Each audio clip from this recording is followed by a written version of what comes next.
Kuna sauti tulivu inayozunguka kila siku, sauti ya upepo unapopita misituni, sauti ya maji yanayotiririka kwenye vijito, sauti ya ndege wanaoimba alfajiri. Hiyo si sauti ya kawaida, ni sauti ya mazingira asilia, sauti ya kutukumbusha kuwa bila hayo sisi si kitu. Mazingira asilia ndiyo hazina ya kweli ya binadamu, ndiyo chanzo cha hewa safi tunayovuta leo, maji tunayokunywa na chakula tunachokula. Tunapoyatunza, tunaweka uhai kwa dunia na tunajenga maisha salama ya baadaye. Lakini tunapoyaharibu, tunakata mzizi wa kesho yetu wenyewe. Kumbuka, hatulindi asili kwa sababu ni sifa au mradi. Tunalinda kwa sababu sisi ni udongo uliohuishwa.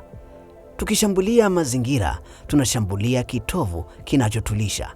Tunapoteza rangi za kijani, tunapoteza sauti za ndege, na mwisho wa siku tunajikuta sisi wenyewe katika jangwa la upweke tulilolitengeneza kwa mikono yetu wenyewe. Na kufikia mwisho tunasema, mazingira asilia ni urithi, ni wajibu, ni heshima. Tusisimame kama watazamaji, tuwe walinzi wa dunia yetu. Ni mimi msimuliaji wako Jacob Morris kutoka Drone Media.